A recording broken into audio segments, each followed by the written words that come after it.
Labas visiems. Taigi trečia diena iš eilės, kai gaunu siuntinuką. Šį kartą gavau štai tokį paketuką. Prekė ėjo Singapūro paštu. Šią prekę užsisakiau balandžio 8 dieną, o šiandien yra balandžio 22 diena. Atėjo tikrai greitai iki manęs.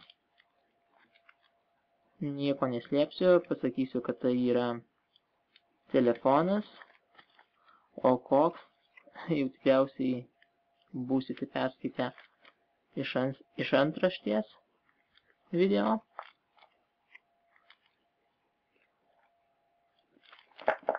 Kažkas tai viduje barška.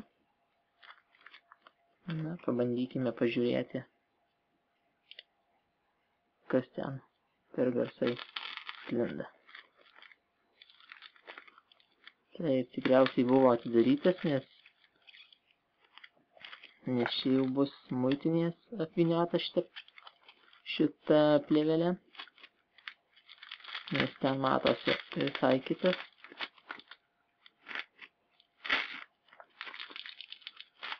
Tai kita plėvelė, kitos spalvos. Taip, žiūrėjau. Kas čia?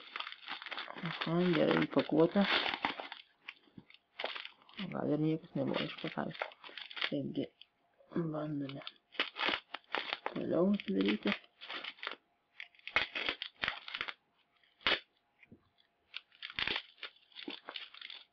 O dar viskas blizgia.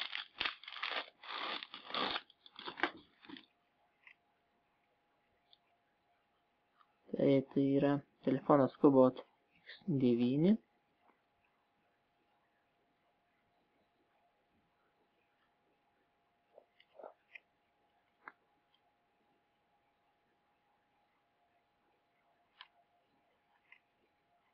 Net įvilkta į plėvelę viskas,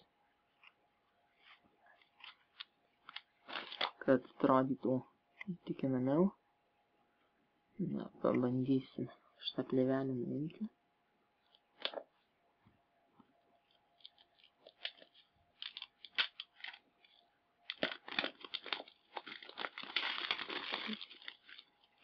Žinome, Keep in Touch Kobot.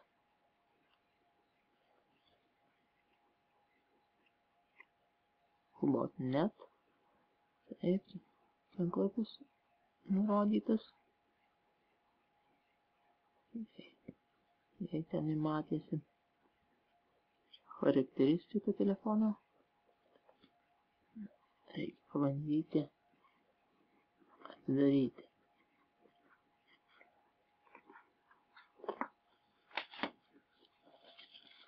Taip, čia randame telefoną, kol kas jį padedame šalį. Ką čia randame?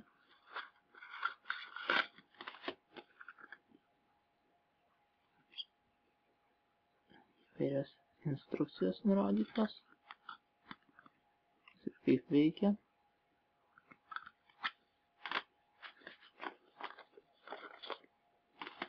Štai tokie instrukcijos knygutė, kaip naudotis telefonu.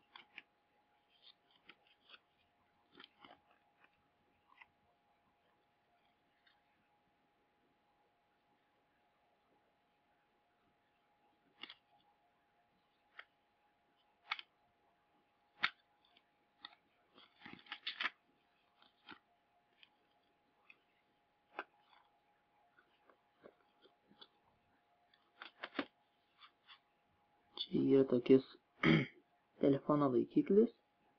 Reikės vėliau įsilankstyti.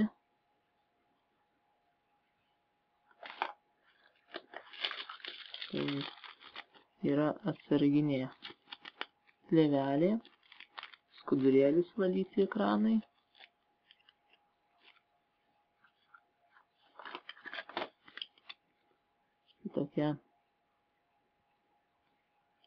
Tokis dalykas išimti SIM korteliai. skroputė.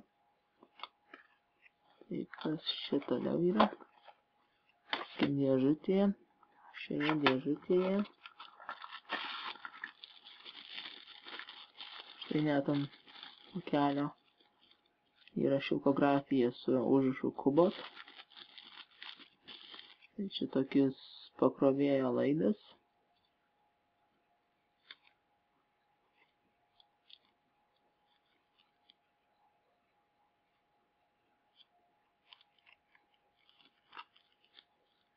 Čia netgi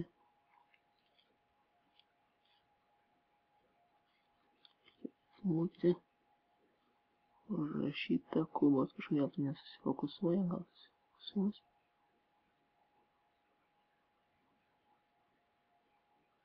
Nesvarbu. Dedame laidą atgal.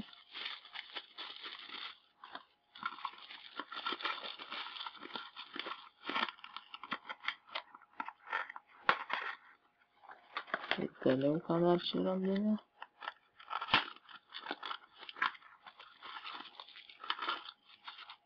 Randame štai pats kištukas pakrovimo.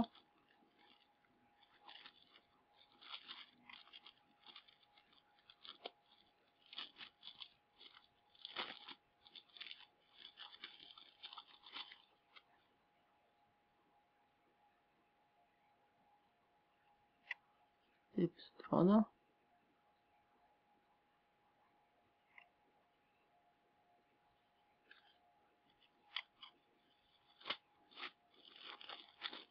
Ir dar čia pastebėjau, kad yra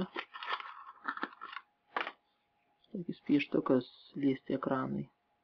Jei nenorima su pirštais čia tos dovanos. Kaip sakant, su telefonu. Na ir toliau dėžutė tuščia, daugiau nieko nebėra. Taigi toliau žiūrime telefoną. Telefonas jau įdėtas į tokį, net yra dėklas telefonai, skaidrus, matinis. Kaip dabar jį išimti iš šito dėklo? Klausimas. Ne, ar visiems lengvai? Štai dovanų, štai tokis va dėklas.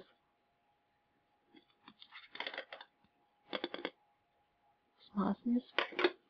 Na ir pats telefonas. Telefonas su apsauginė plėvele. Toks labai plonas.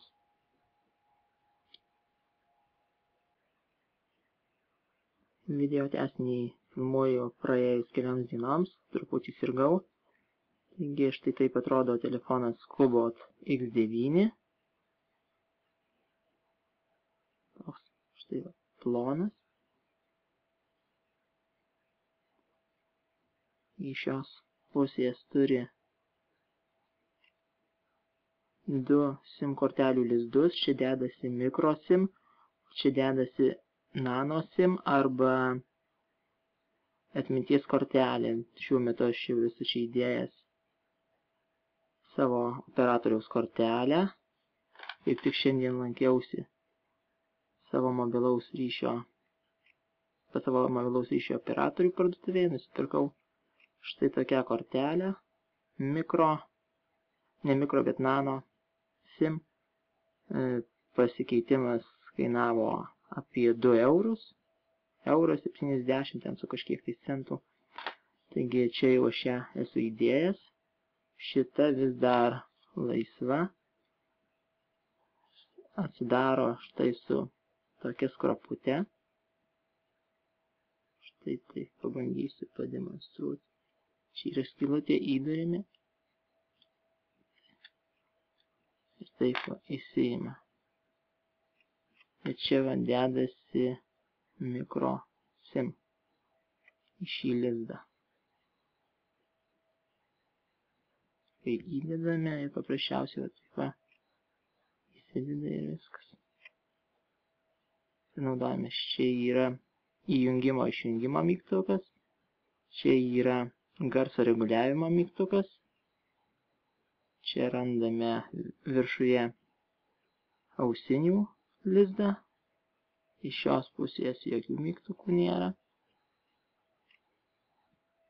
Iš apačios yra garsiakalbis, veikia tik tai vienas garsiakalbis, nors imituojama, kad čia yra du garsiakalbiai, bet iš tikrųjų yra tik vienas veikiantis, kitas tik tai šiaip, kad gražiau atrodytum.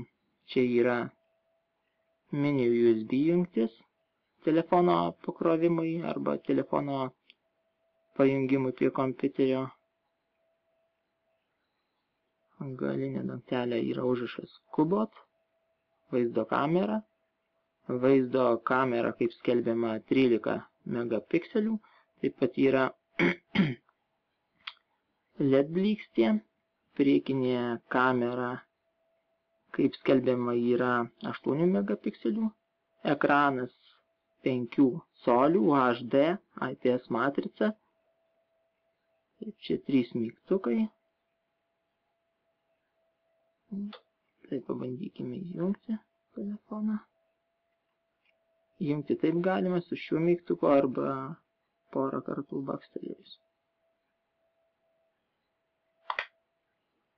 Taigi, ką čia matome?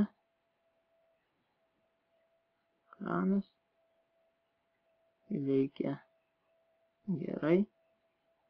Ekraną galime pažiūrėti, kaip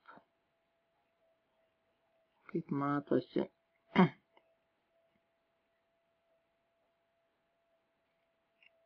Toks ryškumas.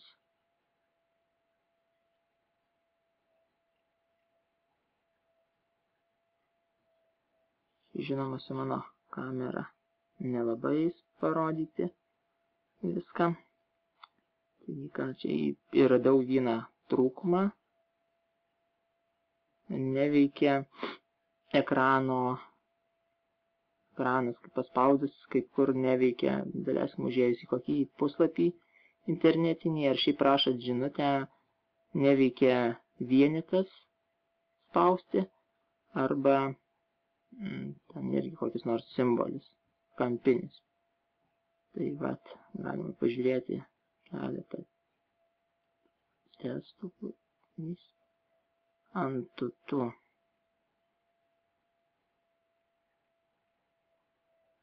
Testas nereikia, žiūrim informaciją. About. Čia rodo nesąmonės. Info. Taip.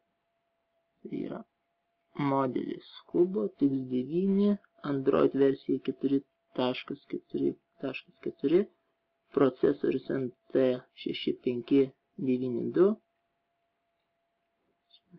ekrano raiškas 720x1280, priekinė kamera 13 megapikselių, taip, vidinės atminties 16 GB,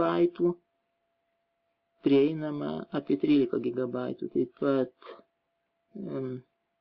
sparčioji atmintis 2 GB, 32 bitų sistema yra, procesorius 8 branduolių,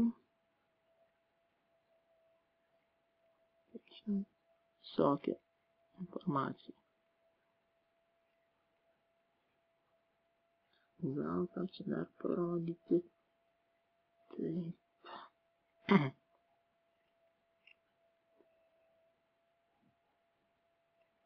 Nano markas.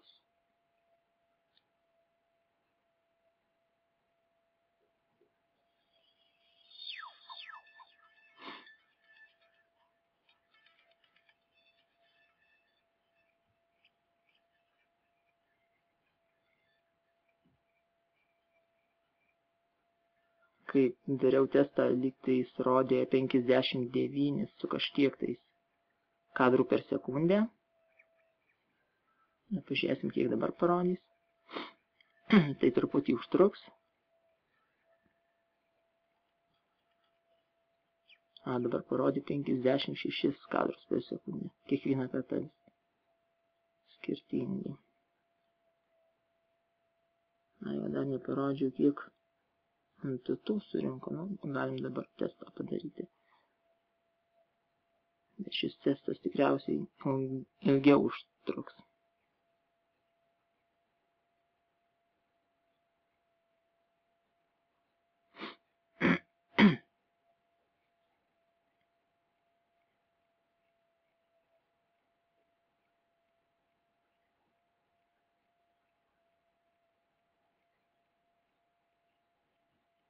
Jeigu mokėsiu, reikės paskui su vaizdo redagavimo programa montuojant video prasukti čia truputį ir parodyti galutinį rezultatą.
Jau pabodo ir laikyti taip.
Ką čia rodo?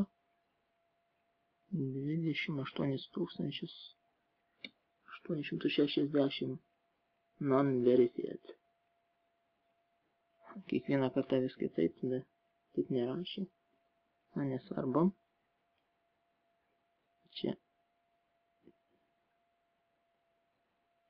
rodo 28 non-verified score. Nepatvirtinta, ar ką čia reiškia. Na, nesvarbu. Taip, žiūrim toliau. Čia dar testą.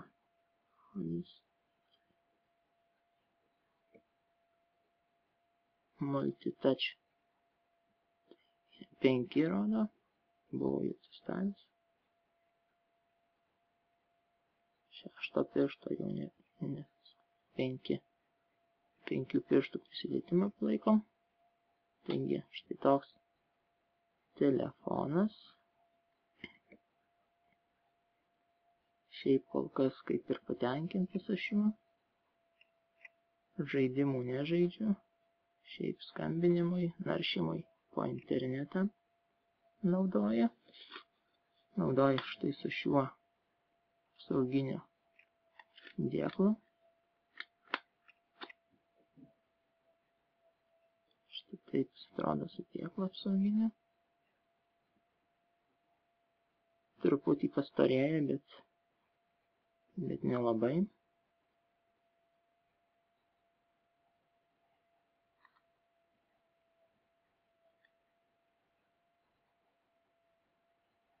Nuorodą į telefoną, kurį parduoda AliExpress, rasite po video.